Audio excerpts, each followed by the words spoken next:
दोस्तों अगर इस तरह का अगर ऑब्जेक्टिव क्वेश्चन रहा तब क्या करेंगे आप? ये तो काफ़ी लंबा मेथड है इसको सॉल्व करने का, लेकिन अगर ऑब्जेक्टिव रहा तो इतना टाइम हम लोग नहीं लगाएंगे। इसके लिए मैं दो ट्रिक बता रहा हूँ कि किसी वायर को खींचें और वो लंबा हो साथ में पतला हो तब रेजिस्टेंस में क्या चेंजिंग होगा। तो दोनों ट्रिक को आप ध्यान से समझें। ट्रिक क्या है? if the length of a wire becomes n times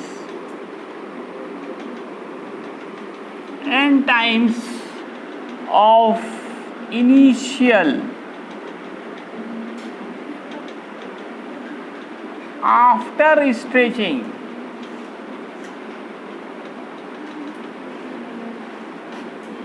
then resistance becomes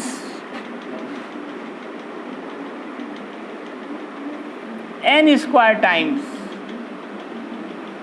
of initial, while there will be no any change in resistivity, while there will be no gap, there will be no any change in resistivity and conductivity। इस दोनों में कोई परिवर्तन नहीं होगा। अगर wire को खींच करके लंबा कर रहे हैं, n टाइम्स लंबा कर रहे हैं। इसी तरह का दूसरा ऑब्जेक्टिव ट्रिक याद रखें। इफ द डायमीटर का हिंदी क्या होता है? व्यास, और रेडियस त्रिज्या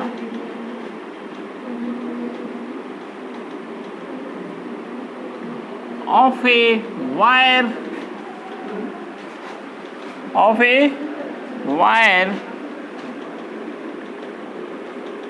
becomes 1 by n times, ये छोटा होगा, 1 by में होगा, ये 1 by n times of initial, then resistance becomes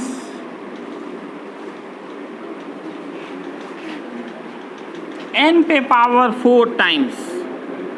n पे कितना पावर देंगे दोस्तों? 4 टाइम्स ऑफ इनिशियल। और यहाँ पे भी रेजिस्टिविटी में कोई परिवर्तन नहीं होगा। And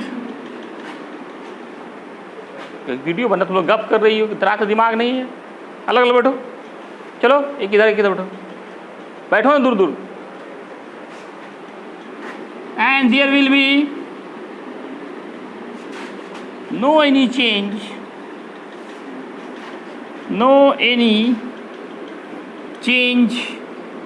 in resistivity and conductivity।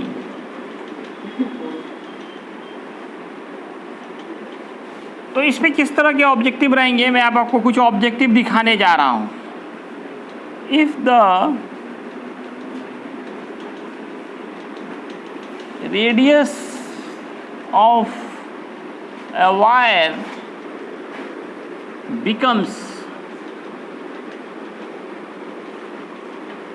1/3 of initial, 1/3 of initial, then resistance 1/3 of initial after stretching. या स्ट्रेचिंग वर्ड होना ज़रूरी है। स्ट्रेचिंग खींचने के बाद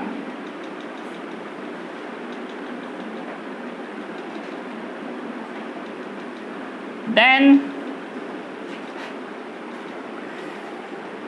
resistance becomes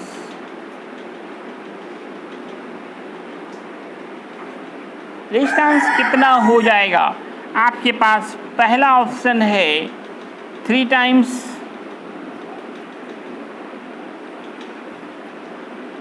one by 3 times, 9 times और डी में है 81 टाइम्स। तो दोस्तों क्या होगा सही जवाब? क्वेश्चन क्या कह रहा है? Radius becomes 1/3 of initial after stretching. खींचने के बाद 1/3 हो गया। 1/3 तो नीचे क्या है? 3 पे पावर 4 डालिए आप। अभी ट्रिक बताया ना, n पे पावर क्या होना चाहिए? n पे पावर 4। ये n यहाँ पे क्या है? 3 पे पावर 4, तो 3 into 3 into 3 into 3 that is कितना है? 81 टाइम्स। तो सही आंसर हो गया इसका डी नंबर। ट्रिक से बनाए तुरंत बन जाएगा। टाइम सेव करना होता है मेन काम किसी कॉम्पिटिशन्स में। जानता सब है लेकिन समय को बचत करना, कम समय में आप कैसे सही आंसर देंगे। तो रेडियस या डायमीटर अगर चेंज हो तो तब क्या होगा? n पे पावर 4 टाइम्स होगा। और सिर्फ अगर लेंथ चेंज हो रहा हो, क्या लिखा गया? इफ द डायमीटर और radius of a wire becomes 1/n times of initial, then the distance becomes n to the power 4 times of initial, and there will be no any change in the resistivity and conductivity in case of stretching। stretching word होना जरूरी है यहाँ पे। stretching मतलब क्या होता है? खींचना।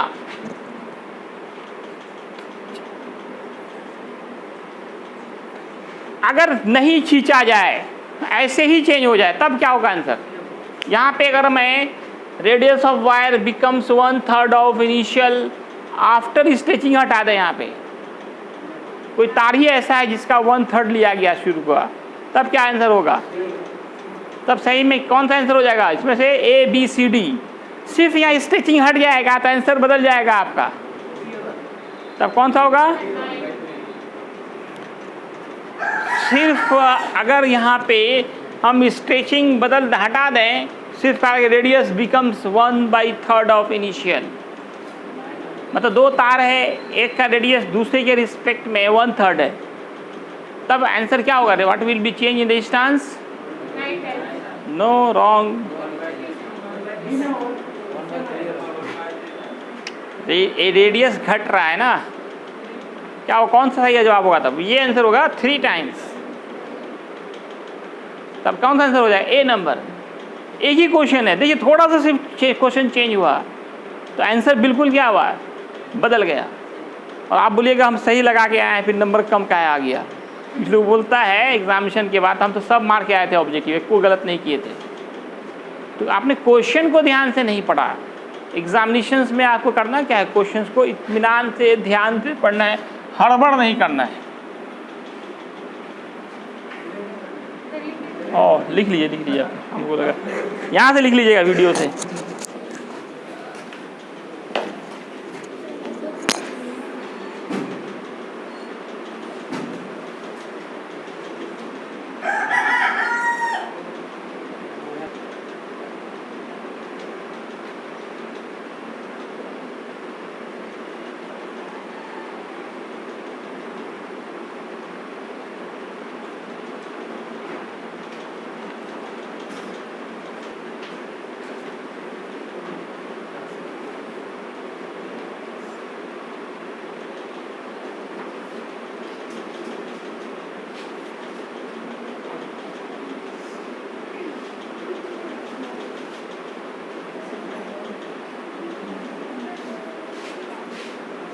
क्या हुआ?